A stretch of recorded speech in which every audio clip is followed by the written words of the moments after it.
Yeah, I'm here. Oh, okay. I just couldn't hear anything. Thanks, guys. Yeah, all's well.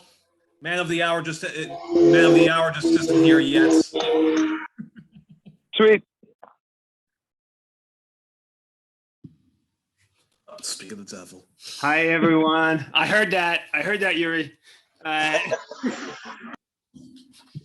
Somebody was asking, hey, is anybody out there? Like, and then I was just like saying to the person that, like, don't worry, you're okay. It's just Eve isn't here yet. Hope everyone is well. I'm coming to you from Jojage, which has long been a meeting place of various First Nations, otherwise known as Montreal. This is the Canadian Foreign Policy Hour. And we have really a great guest this evening, Tamara Lawrence, who's going to talk about some amazing actions that she's been part of in actually in the last week. Two major disruptions. But before we get to the that sort of exciting, uplifting resistance element, I thought I'd start off with a little bit about some developments in Canadian foreign policy that are important and should be looked at a bit. First of all, actually, kind of on the positive side of things, there is a major uprising taking place in Haiti. For all of basically the week of last week, much of the urban centers were paralyzed by demonstrations, blockades, and there's been protests now for multiple weeks. There's been very significant protests for multiple weeks, but there was Ariel Henry, the completely illegitimate foreign-backed leader, announced that there would be subsidy of fuel and cooking fuel and vehicle fuel was being lifted. He announced that on Sunday, and then Monday, major protests. Those continued. Unfortunately, there's been a fair bit of violence. There's a shocking video of police shooting towards a journalist, and then the journalist saying la presse, media, and then the riot squad police officer walks over and then just shoots the guy in his stomach, and you can watch this. Pretty wild. And this again, of course, is from our perspective. What's important is this is a Canadian funded, trained, legitimated police force, and you have endless stream of the Canadian ambassador in Haiti and Canadian officials more generally, doing events with the Haitian police, tweeting about the Haitian police. But whenever they kill protesters and are engaged in all kinds of shocking repression, it's always silence from Canadian officials. Don't even have it in them to tweet out criticism of their overt violence. And this is something that, quite frankly, has been going on for 2 decades. It's there's you can probably count on your hand how many times Canadian officials have actually said critical things about this police that they've spent probably $200 million over the past 18 years since the 2004 coup in building up. And but there's these mass protests. There's a series of demands to do with price of cost of living, to do with insecurity, but specifically they're calling for Ariel Henry to go. Ariel Henry, of course, is the person that Washington, Ottawa, and a few of the other foreign powers decided was going to lead Haiti after Jovenel Moïse was assassinated. Trudeau put out a press release about him going to the UN in New York. I think he actually may be leaving this evening after leaving London. We'll get to that in a second. But and in the press release, he announced that, he says, quote, "While in New York, the Prime Minister will host a meeting with Caribbean and regional partners to continue to advance ways the international community can help support Haiti's stability and sustainable development." You can't get any, scarier word from a Haitian perspective. You can't get any scarier words than when the Canadian Prime Minister talks about how he's going to work to help Haiti's stability and sustainable development. But again, Canada's taking the charge on this this effort. Is it designed to have a foreign force reoccupy Haiti? Is it just about putting more resources into the Haitian police and Haitian military? It's not exactly clear to me, but definitely keep an eye. We have to be keeping an eye on Canadian policy in Haiti, and whatever we can do to support the mass protests calling for Henri to go. Like I said, Trudeau is in London to pay his respects or whatever on the Queen's death. Honestly, the past week of attention towards the monarchy is, it's just incredibly depressing in my opinion, and just kind of a terrible comment on, quite frankly, on the state of human consciousness. But I think one part, there's been critical discussion about the dispossession of First Nations and, commemorating the Queen and Canada's ties to the monarchy and stuff like that. But there's been very little discussion of Canada's contribution to British Empire. I did a piece in this context of all this marking of the Queen's death on that question, and a few days ago was the anniversary. I believe it's 136th year anniversary of 385 Canadians departing from Montreal to go fight in Sudan on behalf of the British. Khartoum was under siege by indigenous Sudanese forces, and there was a call for British, support from the British Empire to help the British maintain control of Khartoum. Ultimately, it was actually unsuccessful. They would reconquer Khartoum about a decade, 12 years or so later, and actually Canadian played a very important role in that. But so this was Canada's first real contribution to the international, what's now, outside of Canadian borders, British imperialism. And in the article, I go through a number of examples. There's an endless series of examples, of course, well-known things like World War I, the Boer War, but also that, Royal Military College in Kingston, Ontario was set up in 1876, according to the Canadian military historian, official historian, an employee of the Canadian military, to train proper white gentlemen to serve on behalf of British imperialism. And they would do that all throughout Africa, becoming governors of some African colonies, even in India, Afghanistan, and elsewhere. So there's this whole history of Canada's contribution to British imperialism, not just within Turtle Island, but globally. That discussion hasn't really come out during all this marking of the Queen's death. But quite frankly, the issue has gotten too much attention. So even the left-wing commentary about the Queen's death, for the most part, I would prefer not to exist. And we should have just been 15 seconds on the news and then move on. But it is been almost all-consuming over the past week in the major media.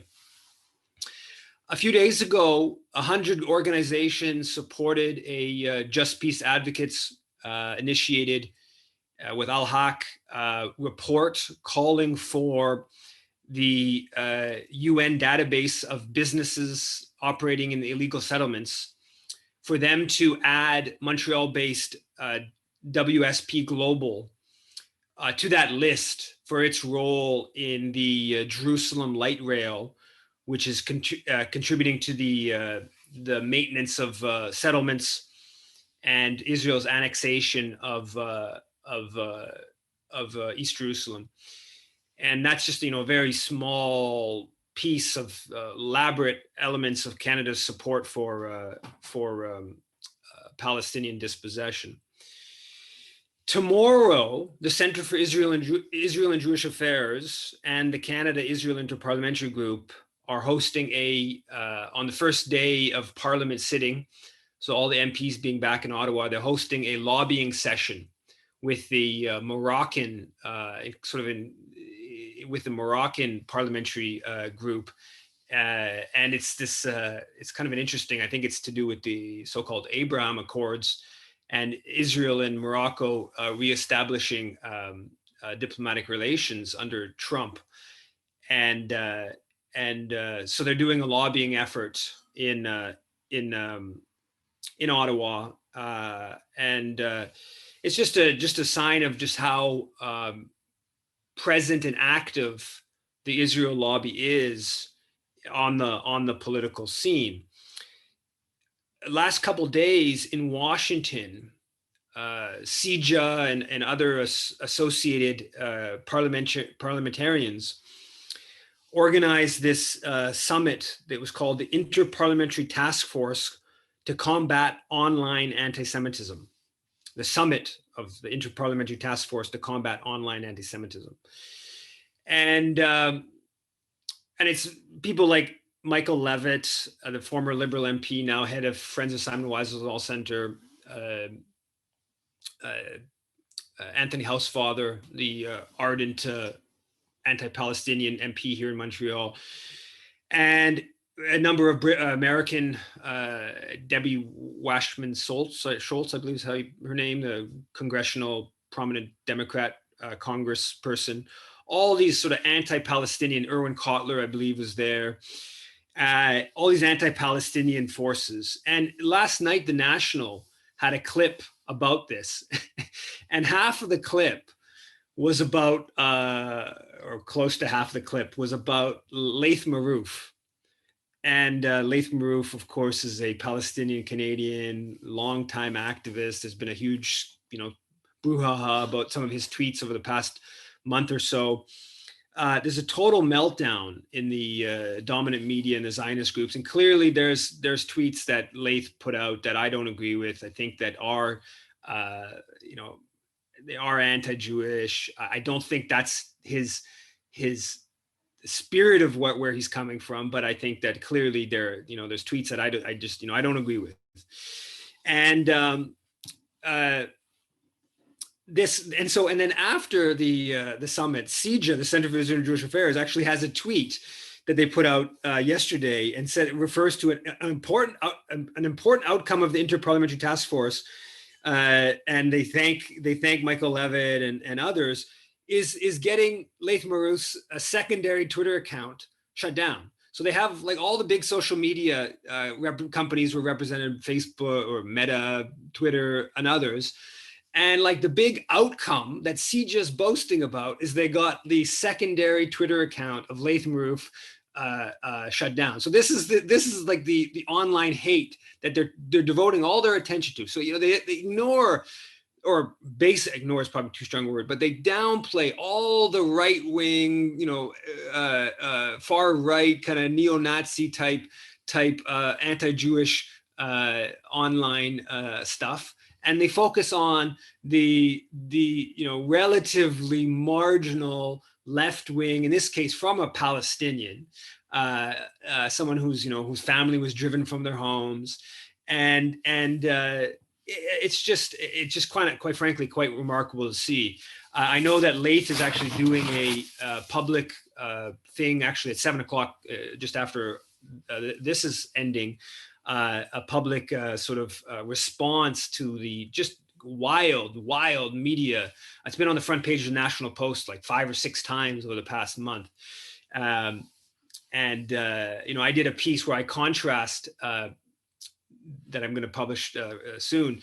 Nothing about all these public groups, all these groups that receive public funding, like Friends of Simon Wiesenthal Center, where a bunch of their people repeatedly deny Palestinian existence.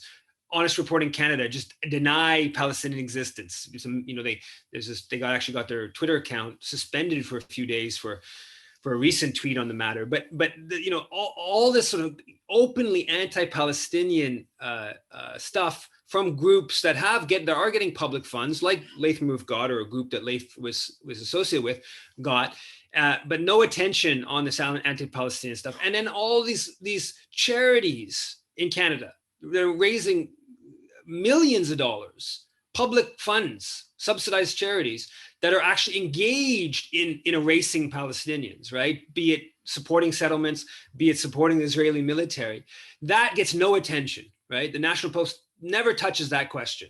But Laith Marouf and his, you know, a couple of dubious tweets, that's a sort of endless stream of a meltdown in our media.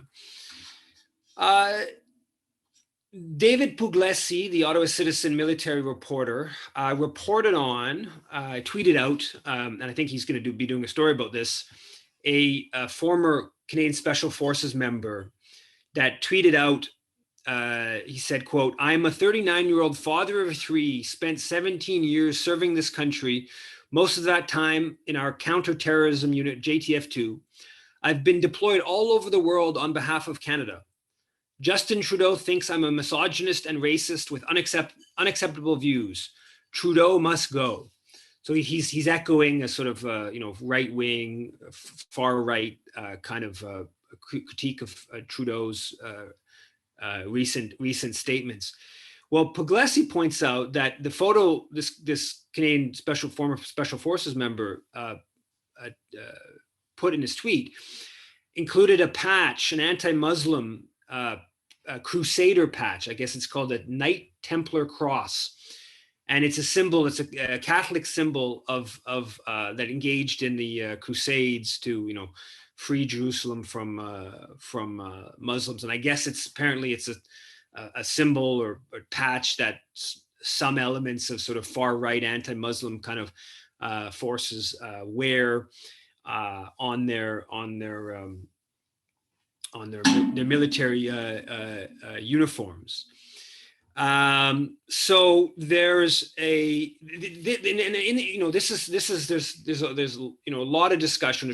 There's been discussion, maybe not as much as there should be, about sort of like far right forces within the Canadian military, and specifically within JTF2 and around around the trucker convoy in Ottawa earlier in the year. There was, you know, some JTF2. Now, I think that's an important discussion. It should be had. But I think another part, this guy talks about how he's been deployed all around the world, right? Like, what, you know, list all the places you've been deployed to. This is the thing about JTF2. It's all secret, right? That's part of why they like the special forces, is because they don't tell us where they deploy them to, right? So we hear from the New York Times that there's Canadian Special Forces in Ukraine, but there's no, you know, public record on that question, and they deny it. They won't answer one way or another, and they say explicitly that we can't. The political officials say we can't tell you where they are because that's, you know, sort of a threat to them. You know, saying that they're in the Ukraine would somehow threaten them. But but more generally, there's all this you know, circumstantial evidence that JTF2 have been deployed all around the world, and all kinds of missions that have been secretive. You know, from Iraq in the you know, with American invasion, Haiti, a couple of times to Haiti, the overthrow of Aristide, but other things like Colombia in late 90s, Colombia during the civil war in Colombia, the one book by a former JTF2 who was sued for writing it, and he was because they have to sign non-disclosure, you know, confidentiality agreements. So they're not allowed to talk about where they were deployed to, even after they're done. But that whole question is something that, you know, should be I think receive a lot more attention. So you have not only that, you know, this is some sort of anti-Muslim kind of far right individual, but also that he's been deployed all around the world. So moving on to our guest this evening. I assume most of you are familiar with Tamara Lawrence, who is a long-standing anti-war activist in this country. She's been active with many different groups. And this week, she did two different disruptions of pretty high-profile affairs. One was the United Jewish Appeal fundraising launch in Toronto last Monday, where they had George W. Bush and Stephen Harper for their event. And then the next one was, I guess, Saturday or Sunday in Oakville. And it was Canadian Defense Minister Anita Anand.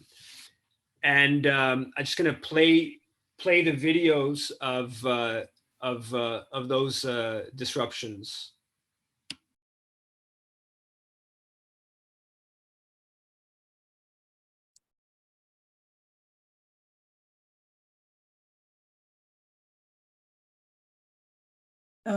It's not letting me. Hold on.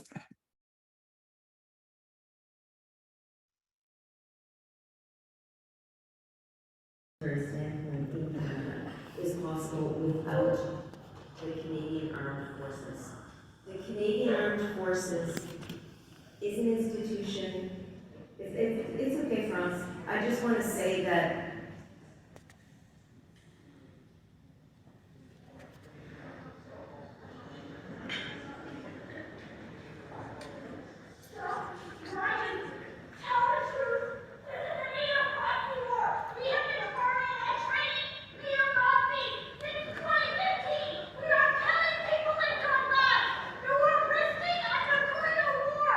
we are defending the international rules-based order that has kept you, everyone in this room, and our country safe since the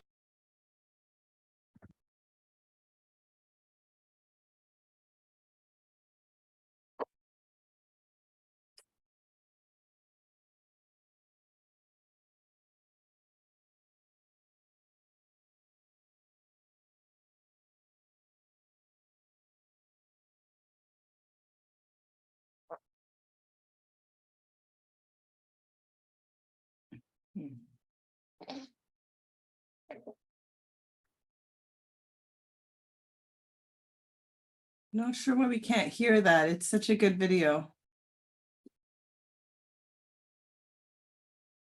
I'll try and share it a little bit later.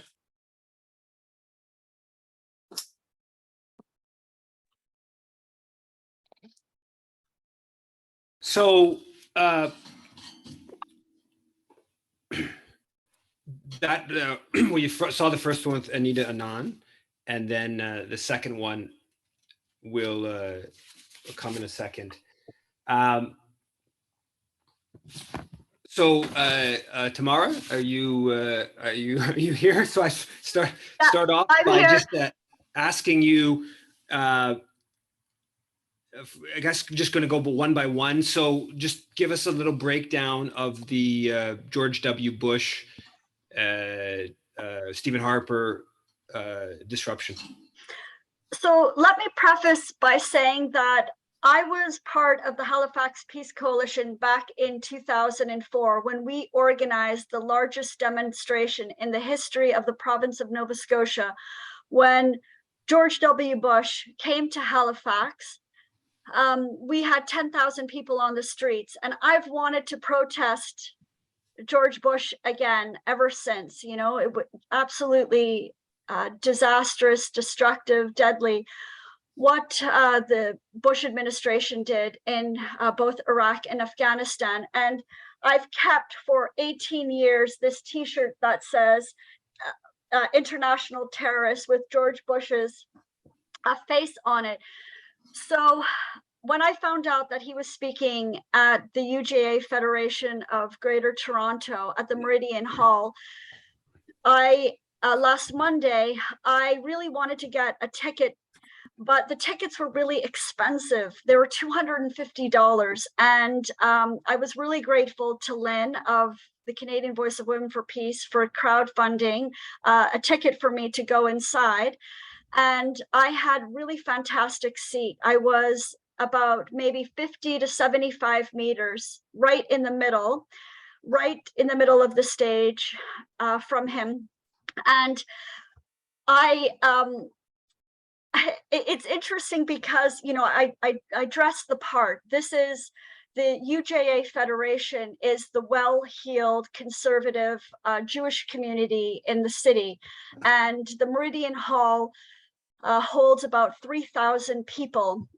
So, you know, I dressed the part. I had a banner that I rolled up and I put in my back, and I was worried about getting in, but I made it in. I got to my seat. On the left side of me were it was an older couple, probably in their 70s or so. And I thought, okay, these people won't be any trouble for me.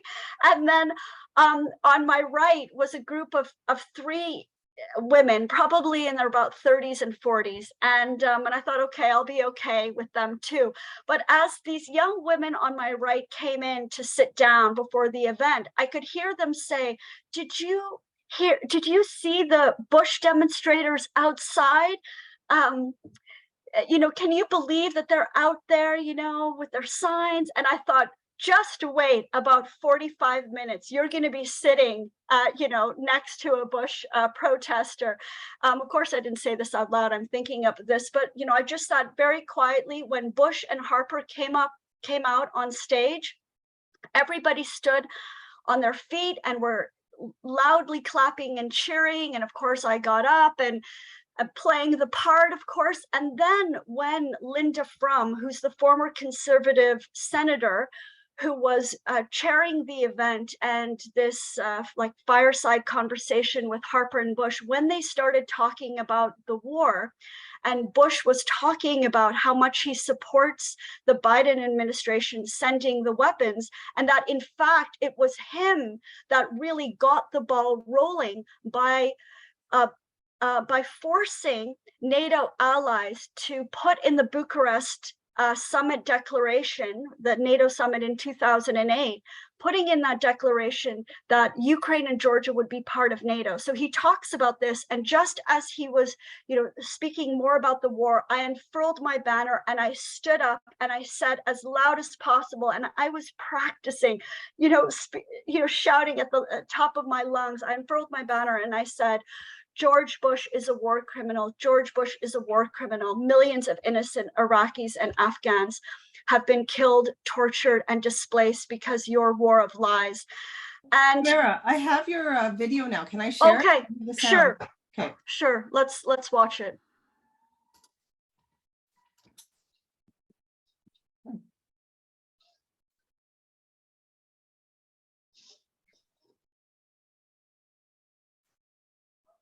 Which is foolish policy, but it's the only way for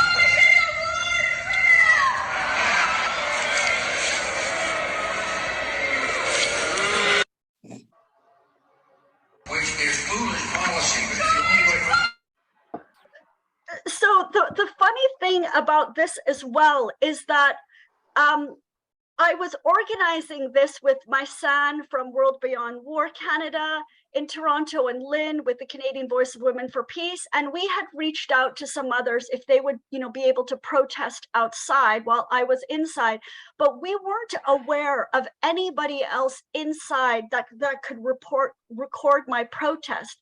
But sure enough, there was a guy in there that was planning on disrupting as well, and his name was Firas al-Najim, and he's with he's an Iraqi Canadian, and he's with a group called the Canadian Defense for Human Rights. And so he recorded that little video clip, and he didn't know I was going to be in there. I didn't know he was going to be in there. And then when I got out, I was forced out, of course.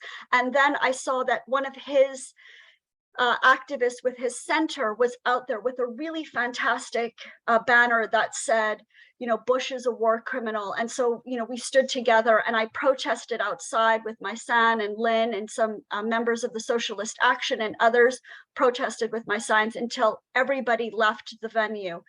And yeah, I'm you know, I'm very pleased that I was able to protest and make those connections. And yeah, and I think it was very effective. He heard me loud and clear, and I can share some tweets in the chat about it. I would be really grateful if people could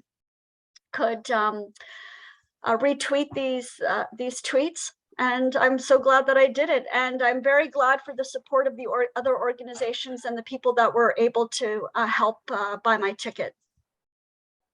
And if people see that little clip at the end, you could see this look on Bush's face where he's clearly a little bit dumbfounded or annoyed or yeah.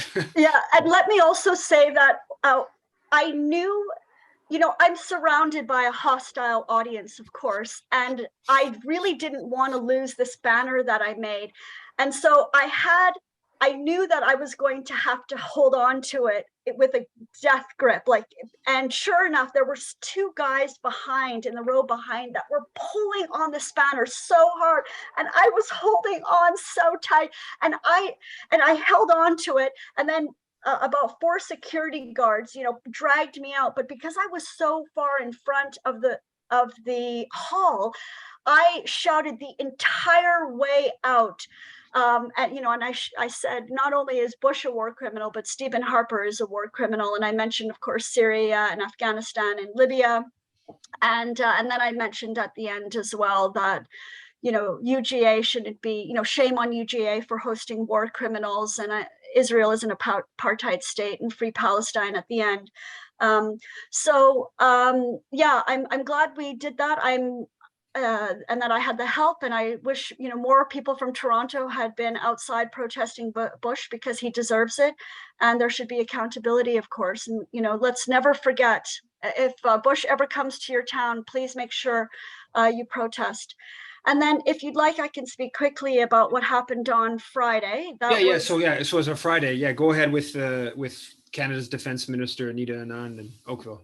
Yeah, so the Oakville Chamber of Commerce had a breakfast with Anita Anand at the Oakville Conference Center, and I was very grateful to have the support of the Hamilton Coalition to Stop the War. So a few days before the event, I reached out to Ken Stone and I said, do you think that you could get somebody to go in, and somebody to buy a ticket to go in and to record my protest? And I really kept both of these protests that I was planning.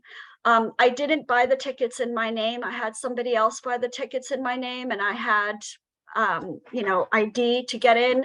And I really wanted to pull off this protest. So I, of course, I dress the part as a business person. I have my little soft briefcase that I bring in. And it was funny because with this protest, as I was walking to the venue, to the conference center, there was a couple of women walking ahead of me. And this, very friendly security guard opened the door and let the women ahead of me in. And then, he held the door, for a few seconds, as I was approaching, and to let me in. And he looks right in my eyes and he says, "Good morning." And he holds the door open. And I thought in my mind, within an hour, you are going to be throwing me out of this venue. And sure enough, that's what happened. So in the venue, I was put at table 19, and I had said to Ken from Hamilton Coalition to Stop the War, whoever from your organization comes in, please don't let them have any interaction with me. Let's just pretend we don't know each other at all. And Daniel Nybert from the Hamilton Coalition to Stop the War, and Henry Evans from that organization, got inside, and I ended up moving tables to a table that was closer to where the cameras were. The media was in the center of the room and closer to the podium. A table that made more sense for me to get up and start crossing the room and then rushing, right in front of the podium. So Anita Anand, when she started her speech, she began by talking about the impacts of inflation and some of the good things the Liberal Party has been doing around daycare. And then she started talking about the war in Ukraine. And ironically, she started saying things like, let me tell you about, like the truth about this war. I mean, she used this language, the truth about the war. And then she started saying how Canada is sending a lot of weapons and that she checks all of the different weapon systems that Canada is sending. She really wants to know what we're doing there, what we're sending. And then she talked about the fact that Canada has trained over 33,000 Ukrainian soldiers for the past 7 years, and that we've been engaged in this conflict for a long time. I mean, she talked about this.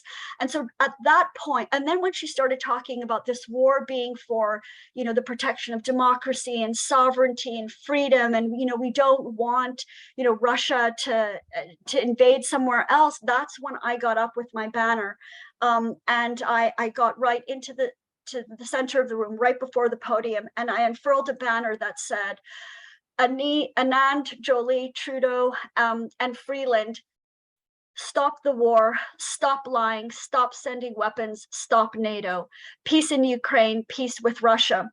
And I held my banner silently just for a couple of seconds. I was hoping to be able to stand there longer, but then of course I was dragged out. And as I was dragged out, I started saying things like, tell the truth, stop lying. We have special forces in Ukraine. We're killing people in Donbass. We're risking a nuclear war. We need peace in Ukraine, peace with Russia, stop lying. And then, I was dragged out. And then it's funny because when I was pushed out of the conference center, this security guard said, he said, I just let you in. And now, like, I can't believe what's happened. He's like, wow, I can't believe you pulled this off. And an RCMP officer was really angry because we bested him. The RCMP officer came out and he was really angry. And but we stood with our signs. The sign "Stop the War," and we had another sign that said "Cut military spending, let's fund climate action, Indigenous reconciliation, healthcare, education, and a care economy." And we held that banner up as everybody left the venue. And I had some leaflets that I had printed out, and I gave them to people as they were walking out. And I was really surprised that people took the leaflet, and some of them looked concerned on their face. I mean, we had a few people that shouted us down and said, you shouldn't have done that and that kind of thing. But I was surprised at how many people actually wanted to talk with us and engage with us and take the leaflet. And so again, I'm really glad that we did this action. I was glad I was able to partner inside and outside with the Hamilton Coalition to stop the war. And then maybe I'll just mention quickly that after that protest, we went out to St. Vladimir Cemetery to see the Nazi monuments, the monuments for the Ukrainian Canadian soldiers who collaborated with the Nazis during the Second World War and ended up, immigrating to Canada, dying here, and there's monuments there. So we went to have a look, and we were really surprised at how many headstones there are. And so there is a very strong, in Oakville, like fascistic Ukrainian influence that I think is also having influence on Anita Anand. It's certainly, of course, having a big influence on Canadian foreign policy. But maybe I'll just end by saying that I really encourage people to engage in, this nonviolent direct action and disruptive protests. I think that they are really important. They are effective. They are important for raising awareness. My protest in Oakville was reported in at least 3 newspapers. And so it says, Defense Minister Anita Anand breakfast speech disrupted by a protester. And it had what I said in the article. So this was in the Toronto Star, Peterborough, the Halton Hills. There were also some video cameras there. And Your TV in Burlington said that they were going to air it. I mean, I didn't see it yet, but this kind of thing does get us attention. It does get us in the media because, quite frankly, the media has kept the peace voices out. We've done a lot of work trying to to stop this war and to to level a critique against it. And the media has not interviewed any of us, has not reported on any of our media advisors. The other thing is that I have gone with members of the Hamilton Coalition to Stop the War, with World Beyond War people, to Anita Anand's office in Oakville.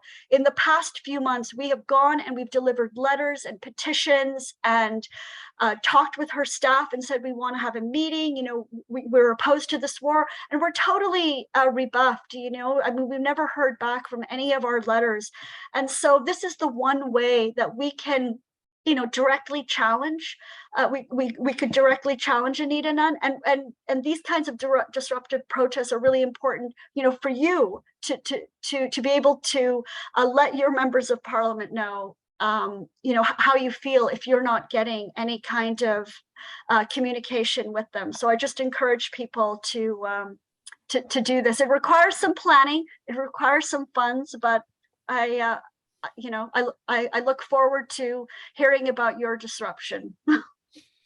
Yeah, I mean, I think that it's pretty simple. If the dominant media is not going to report on press releases, not going to publish op-eds, not going to even necessarily come out to protests, one of the only ways of trying to force a little bit of oppositional kind of voice into the dominant media is through disruptions. And clearly they still sometimes don't report on disruptions, but the odds of them reporting on a disruption are substantially higher than a press release and an op-ed, whatever. So, and I think that your disruption of Anita Anand shows that. I would say that I have personally actually I don't think I've ever spent a cent on any of my disruptions. I'm just trying to think that through. But I've done a couple dozen of them, and there's all kinds of ways to get in the room, right? Like you can probably with Anita Anand, probably if you called and said you were a journalist with I don't know, rabble.ca or Canadian Dimension, you probably could have got onto the press list. You could have probably got in like that. Obviously, buying a ticket makes it easier. So, but I use that as a general thing for others. The safest thing, of course, is to buy the ticket and then guarantee access. But there are other ways to get in the room by getting on the media list, and quite frankly, just going. Right, like I had the Melanie Joly one at the morning thing with the Montreal Council for Foreign Relations. It was the same kind of thing. As the person just opened the door. So I do definitely.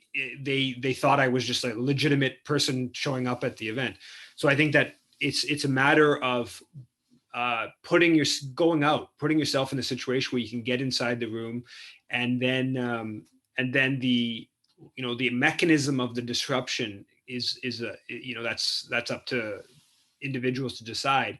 But at the simple level, just going up in front of the politician with a sign, with a simple message, and just standing, if you're not comfortable with yelling slogans, just a simple sign, and right next to the politician, try to get between the cameras, the politician, and have that sign, behind the politician, next to the politician, so the camera can get the message of the sign and the politician in the same shot.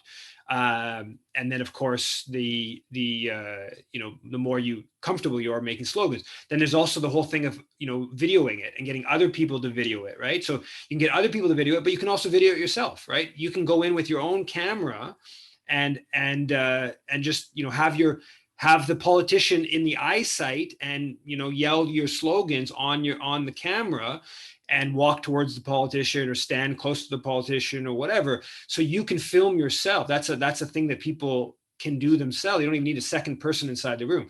Obviously, the more people in the room, the better. But in terms of actually just getting the full voice, your own camera sometimes can be actually more effective at getting the full slogan of what's being said, because it's right in your hand. Now, holding your camera and holding a sign at the same time, that's difficult, but it's doable. So there's some of those dynamics, and then sometimes if there's lots of media in the room, prioritize having a placard and getting that placard next to the politician over over filming yourself doing the disruption, it's sometimes worth doing that, because if it's an either or and there's lots of media already in the room, and your chance of getting some media by just holding the placard is fairly high, and of course breaking into the corporate media with a simple anti-war message is a really important thing to do. So there's all these different dynamics, and maybe in some future session we can actually break down like almost a sort of like tutorial that breaks down some of these things. But I guess before opening it up to people to ask you questions, and one of the things I thought of talking about was just the message on your sign and the kind of bigger picture politics. But I don't know that we necessarily need to do that right now. If you want to do that, go for it, Tamara. But I was just saying, yeah, what was your motivation in doing this beyond, of course, that George Bush is a war criminal, Anita Anand is politician, but like what's the political effect that you were looking for? Yeah.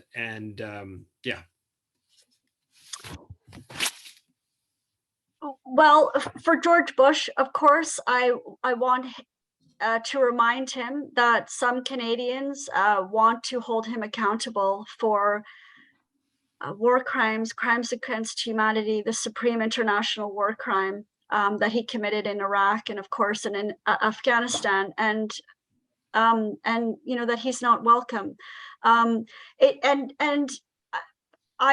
I think it's important, for the people around me to be confronted with that reminder, because everybody in that room, in that hall at Meridian Hall, was clapping and cheering, and I wanted to remind them that there are Canadians that are so opposed to Bush and Harper. And then, with Anita Anand, the Chamber of Commerce, of course, it was a friendly audience. They are all very supportive of their member of parliament and supportive of the war. And again, I wanted to, let them know that there are Canadians that are very much opposed to this war. And I wanted to say directly, I looked right at Anita. We made eye contact, and I said, you're lying, tell the truth. And her husband was in the audience. And so I wanted people to know that there was there are Canadians that are willing to take a risk to challenge this war propaganda, and are willing to take a risk to call for peace. And I just think it's really so important.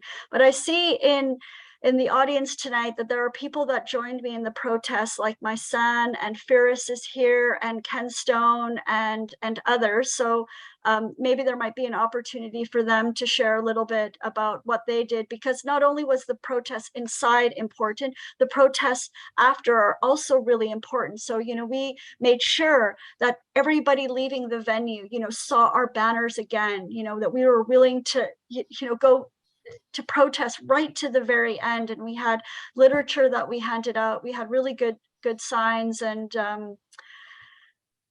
and we were willing to talk and engage with people. Hopefully we planted a little bit of a seed, but if more and more of us do this kind of thing, I think we'll be able to change the narrative about this war. I mean, that's what it's going to take, right, to stop this war, and to have accountability for the past wars. We need to engage in these kinds of actions. So Eve, I'm not sure if you're taking questions and answers and comments and wanting to maybe call on other people who are I just want to for people who are interested in doing this, there's lots of ways to do it. There's lots of different politicians in different contexts. Your local MP, they often do events locally.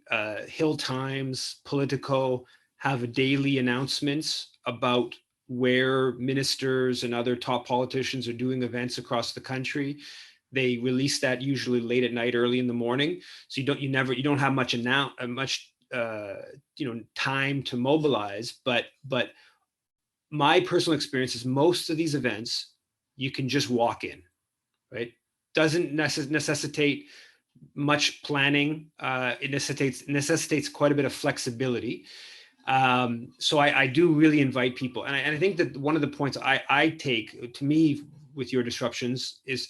And disruptions in general is that, we're trying to, in a climate where the media is so one-sided, they make us believe that, only view out there that's reasonable is one that says, send more weapons, ratchet up tension, et cetera, that there's actually a lot more people out there, however formulated their opinion is, maybe they're not, experts in all the history or whatever, but they have a general tendency towards, let's not send more weapons, let's not, right? And that just doesn't get into the dominant media. And so these disruptions, one of the things it's about sparking some sense that there is opposition out there. So I think that's really important. But I'll open it up for people with questions or comments. And again, I think I have that same problem that I don't know why this keeps happening, but I can't see the hands that are up. All righty, Eve. But Yuri's always there to help out. So exactly. Your first question is, Comrade Laura, go ahead. Well, one thing I was just wondering, even tomorrow, because I was part of this week of action last week of a peace coalition taking various actions against the American policy in Ukrainian war. And, where I live in North Carolina, the peace movement is just moribund. And so I debated whether I should do what other groups in other cities are doing, which is go to the congressional office and try to get a meeting or stand there and hold signs. And I debated, I ended up not doing it. For one thing, I'm not even American. I don't think he's going to care too much what a non-voter thinks. But the other reason was just, I wasn't sure if that doesn't convey the weakness of our movement when there's only one of you and I'm going, I can't get anywhere. I tried to get other people and nobody was interested. And I guess I had that debate. I was wondering your thoughts on it. I just wondered if it's one person going to a congressional office with a banner, doesn't that suggest to them what an incredibly weak opposition there is? So they don't have to care, just let them know there really is such weak opposition. I couldn't get anyone else to come. Go ahead, Tamara. Well, I think it's worth doing, even if you're just one person. I always think it's worth doing. I've protested a lot by myself, but in these two particular instances with the Bush demonstration and the Anand protest, it was, buying expensive tickets and getting in and playing the part. We planned, there was some planning involved. So this is why I was on my own. But with this backup support, of course. But I think, Laura, you have to keep trying. Actually, when you take a stand, it attracts people. People will join you when they see that somebody's taking the leadership. I think that I don't like. I mean, I think the more of a weakness. Maybe one person going to a congressional office suggests some weakness, but it's better than like nothing at all, right? Like just having them have to think about it is better than nothing at all. With regards to disruptions, I think one person can have one person going into a room can cause quite a massive media and political brouhaha, and I've done that a number of times where it's literally just me, and in some cases it's like, I only found out about the event 45 minutes before. I mean, the thing that happened with Stephen Guilbeault, where I called him a climate criminal. That the Washington Post did a big story on Stephen Guilbeault 3 weeks, a month ago, and they included that in their description of him. And that I literally found out about it like 45 minutes, an hour before the event. It was like happened to be 6 or 7 blocks from my house. The whole thing took me like 3 or 4 minutes to do, and it got reported on by tons of media. So I think there's a lot of possibilities out there, and this is not just something like, if you start getting engaged in this stuff all across the country, these politicians are doing public events. To me, what we're doing here is they have all the resources, they have all the ability to gather the media. We take advantage of all the work they do by bringing the media, by bringing the event, organizing the event, and we go and we put our message out there. That's the objective here. right? It's the reality of our political climate. I would love to do it via an op-ed. I love writing op-eds. I love submitting op-eds. They don't publish them, right? I'd love to do it by press release. Yeah. I'd love to, there's all kinds of things that you'd prefer to do it by. They won't take it. And so the disruption element is like, that's what's so I see absolutely no argument on the disruptions, no argument why one person can't do it. Obviously, if you get 10 people in the room, the more the merrier, right? It's better. There's all kinds of ways you can have one person go after, with an event that Dimitri and Laurel did, which was Melanie Joly and the German foreign minister. That was 6 weeks ago here in Montreal. Laurel went first, and then Melanie Joly went after, so then Dimitri went after. And if you had 6 people in the room, you go one after another right? I mean, there's all kinds of ways in which these things can be organized. But yeah, so I think that to me, one person, I mean, the contexts are slightly different, but certainly with the disruptions, one person is absolutely not an argument to not pursue them. In some ways, it's an argument to pursue them, because it's such an easy way of one person to have an effect. There's so few other forms which one individual can have that effect. And this is like, there's an endless stream of this, right? Some of the stuff on with the in Britain, there's been a clips of like people who like waited to get up right in front to have whatever, King Charles or whatever, and then they get next and he comes over to shake their hand and they pass a message, and there's like, a million people that have watched this on Twitter and whatever. And, is this gonna change the whole system of a monarchy? No, but getting a little bit of this sort of like resistance ideas out there is, that's certainly better than not getting them out there. So yeah, I agree with the disruptions, and I'm really glad you guys do them. So kudos to you. Thanks. For some reason, I'm seeing somebody else's screen. Yeah, I see. Firaz, go ahead. The screen's all kind of mixed up, but go ahead for us. Hello, everybody. Salute to all the warriors and activists out there. Can you hear me? Hi, Ferris. Yeah, nice to see you again. Nice to see you all. Yeah, so I know some of the faces here. Yves, he's always active, fighting, disrupting, destabilizing the evil forces in Canada. I'm glad that he's here. I know Ken Stone, I know Jake, some of the faces, some of the people, Yuri, I think I've seen him also before, but, the point that the sister Laura was bringing up about that she thought maybe it shows that we have a weak opposition compared to how much people are on board with the government's decisions and political agenda. I think we have to strengthen the the view of the public opinion, and the more we do this, the more people might rethink and reassess the pathway and the way going forward. And I think one of them is by us coordinating together. The least we could do is be united, at least in retweeting our things, helping each other also by supporting each other by maybe drafting something where we can help each other, for instance, write good press releases, because somebody might have more experience in that, and I think that experience can be used, right? Like Brother Yves was talking about different ways of getting in these events. And I think that we can all learn from each other's experiences. So the one important thing is us uniting, even though we're in different parts of Canada, but we should give each other more assistance and help. Maybe we could set up a certain platform where we can all unite on. So when somebody tweets something, then everybody can help out and retweeting that and pushing that forward and hashtagging and so on. We're not going to always agree on everything, right?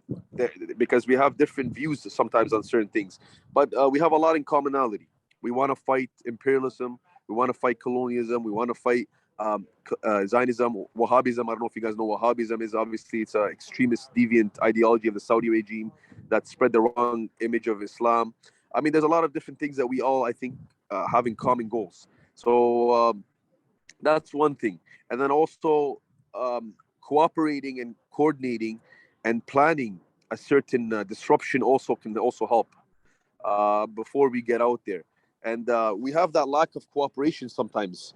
We don't know about each other. Like, I never knew Tamara was in there. I was planning something and I was sitting there waiting for the right moment to disrupt Bush's, movement or say something or do something. I thought I might even see him at the end, maybe when he's taking pictures with people and stuff like that, and get a nice selfie video with him telling him he's a war criminal, that he killed my people. I'm from Iraq. I got, a lot of damage from that. I got to see that myself. Like I was in Iraq when it was being bombarded at a certain point when I was there on vacation. Imagine, okay, we heard that when we were little kids, so it's kind of more of a personal damage as well. But I think we did a good disruption. Even outside when I got inside and I walked out, I told everybody that, do you guys believe in a free Palestine?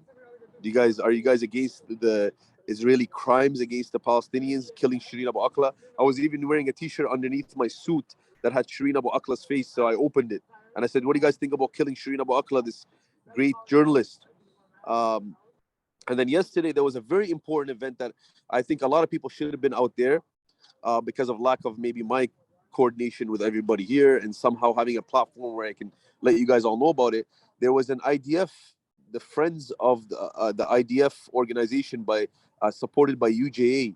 So there was, hundreds of people there in Vaughan. They rented a big banquet hall. They had tactical unit outside all over the place. And it was just me and one guy. That's it, pretty much, against all of them. But we made a big disruption outside. We got a lot of videos. And like I said, we just have to somehow find a certain platform and that we all use, all of us, that we can, that we're all like user friendly with it and all that. And then we can always submit to each other the developments and the different events. And even if I have to come down to Montreal or we have to go to Ottawa together, we can somehow carpool. We can do something, for especially important events. I know he disrupted a few times Christian Phelan. So did I over here one time in University of Toronto. So we got to change the public opinion. We got to shape things. We got to wake up people. You know what I mean? Some people, they believe in what we believe, but they're scared to come out. You know what I mean? They're scared to voice their opinion because they'll get defamed. They might lose their positions at work. The articles maybe published against them might be used against them somehow when they apply for a job. So there's a lot of little kind of like, dangers and things like that people stay away from. But slowly it's shaping up. There's more people that are willing to come out of this bubble and stand up and blow it up. And so we got to keep going until we fight these injustices and, until world peace.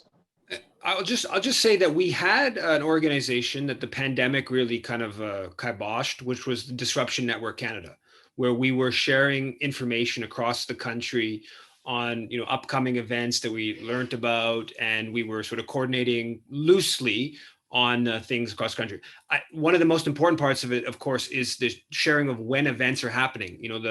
The disruption I did of Melanie Joly, it was Tamara that sent me the information a couple of days beforehand. I didn't know about it, and so that process of sharing of information is really important to facilitate that, and to have a list.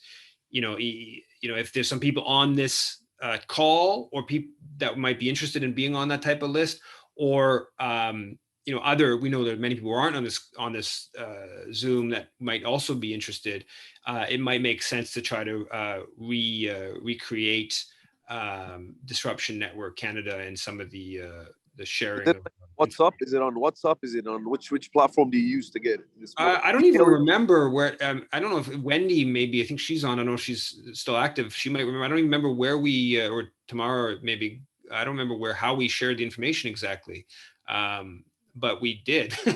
I don't know. Was it Dimitri that hosted the list, if I remember correctly? Yeah, it's a Rise Up email list. Okay. That a few of us are on. Yeah, I mean, the one thing is like, I really wanted to be able to get inside with Bush, and there was a lot of security there. And I also wanted to get inside with Anand. And again, there was a lot of security. I knew there would be. So for me, you know, I wanted to keep it really quiet because I really wanted to ensure that I was able to get in. I didn't use my name, all of these things. And I actually only just told a few people. So the level of security and what you're doing might mean that you can't tell as many people as you'd like about what your plans are. So, and some of us are using Signal and other things to coordinate, plan actions and disruptions. So yeah, I'm glad that we could talk about this. And I'm glad for your help, Ferris.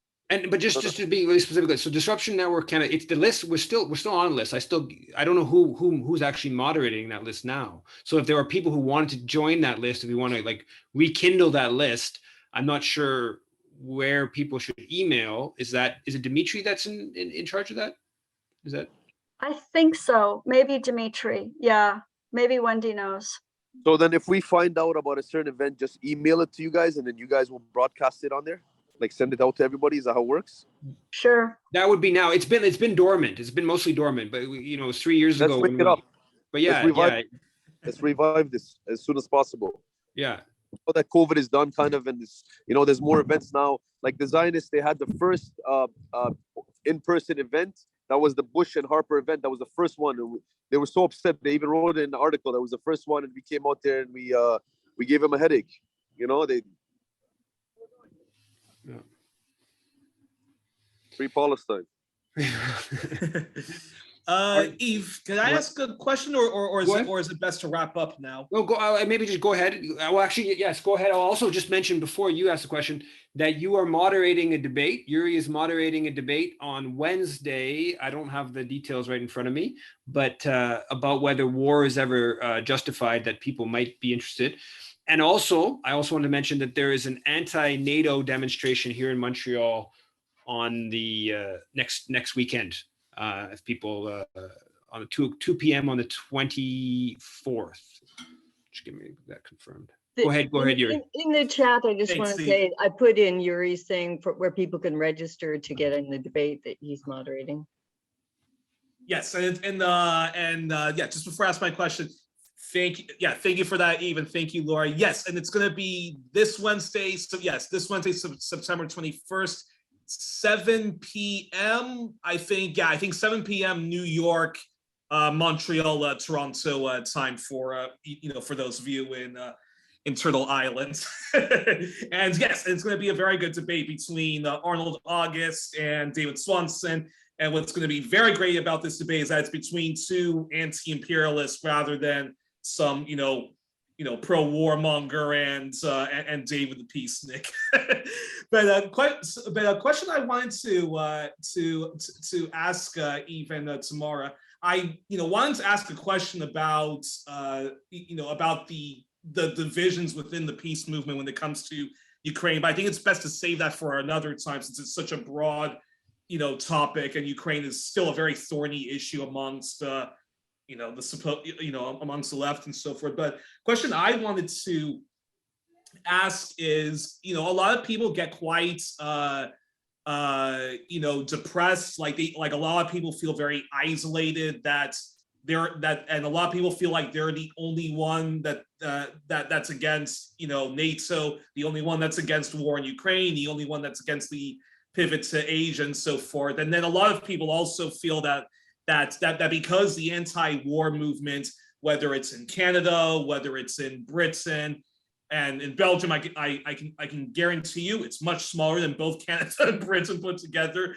So how do you encourage people to not be so caught up in the fact that you only have a few hundred people protesting a NATO demonstration, or just one person heckling Bush? Yes, it would be great if we had like 1,000 people in the streets protesting against all the wars, but at the same time, Ralph Nader argues that you don't need like 1,000 people to change the world. If you have a very good organization that's just committed to peace or committed to Indigenous justice, just that 200 people alone in Canada or Britain can change things for the better. So I wanted both of your responses to that.